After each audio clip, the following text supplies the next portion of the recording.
Bhopal speak news खास खबर। Metro परियोजना के बीच बेघर हुए परिवार, जन सुनवाई में लगाई न्याय की गुहार। भोपाल में मेट्रो परियोजना के चलते कुछ प्रभावित परिवारों को पुनर्वास की व्यवस्था मिल गई है, लेकिन कई परिवार आज भी बेघर होकर दर दर भटकने को मजबूर हैं। ऐसा ही एक मामला मंगलवार की जनसुनवाई में सामने आया। शिकायतकर्ताओं के अनुसार गोविंदपुरा गेट के पास बनी झुग्गी झोपड़ियों को तत्काल कार्रवाई और बारिश के दौरान हटा दिया गया। प्रभावित लोगों का कहना है कि वे पिछले लगभग 25 वर्षों से यहां रह रहे थे और करीब 50 परिवार इस कार्रवाई से प्रभावित हुए हैं। झुग्गीवासियों का कहना है कि उनके पास आधार कार्ड, राशन कार्ड, मूल निवासी प्रमाण पत्र और जाति प्रमाण पत्र सहित आवश्यक दस्तावेज मौजूद हैं।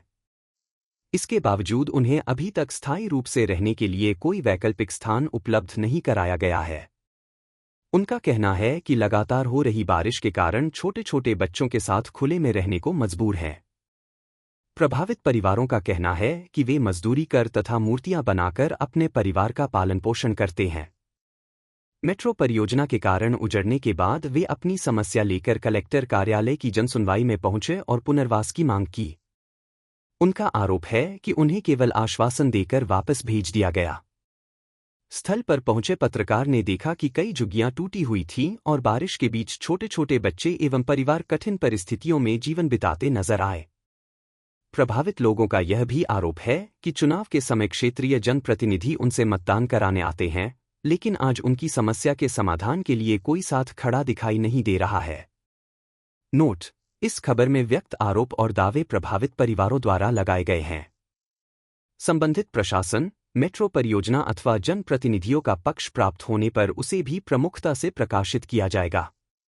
भोपाल स्पीक न्यूज की खास खबर। अपना नाम बताएं। जी, अमित पांडे।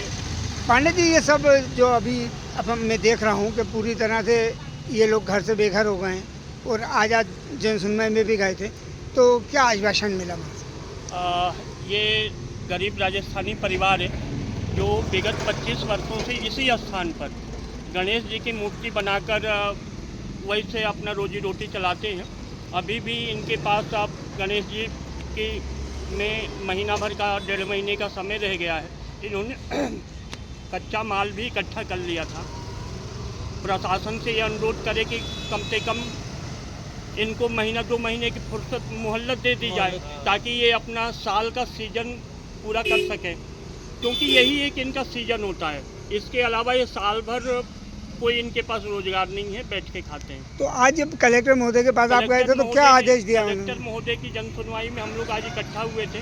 उन्होंने कहा है कि आप लोगों की उचित मदद की जाएगी, जितना हो सकेगा नियमानुसार। हमने कलेक्टर महोदय से भी ये भी कहा कि सर वहीं पास में भी जगह है, अगर आप चाहो तो वहाँ पास में भी इनको जगह दे करके और मोहलत दे सकते हैं इनको, क्योंकि ये गरीब है। आज की स्थिति में इनके बाल बच्चों को 2 दिन में एक दिन खाना छोड़ के मिल रहा है। इनके पास तो कोई ये भांडे बर्तन सब इनके डिस्ट्रॉय हो चुके हैं। तो मैं चाहूँगा कि कलेक्टर महोदय से यही अनुरोध किया गया।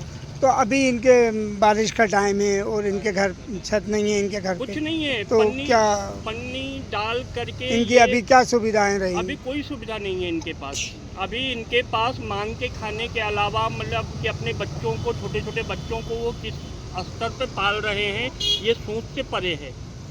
जो लोग हैं अगर वो मदद इन लोगों की कोई कर दे रहा है तो ठीक है, नहीं कर दे रहा है तो ये बेचारे फुटपाथ पे पन्नी ओढ़ के बैठे हैं। चलिए, आप हमारी बीजेपी सरकार की क्या चाहते हैं? आप क्या आपका आज जो गए आप 20-25 सालों से यहाँ रह रहा है, हमारा तोड़ फोड़ के गया है म्यूनसिपालिटी वाला और मेट्रो वाला। हमारा बच्चा पन्नी ओढ़ के बैठा है, हमारा खाना पीने का बर्तन भी चले गया।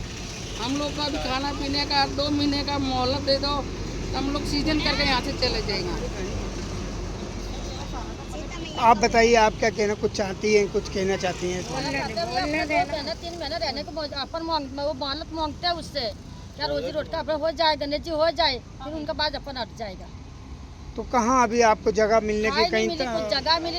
आश्वासन दिया? 1 घंटे का मोहलत दिए थे हमें, उसी घंटे में अभी 8 दिन हो गए अपने को। यहाँ पानी गिरने का वजह से अपन बैठे हैं पन्नी ओढ़ के।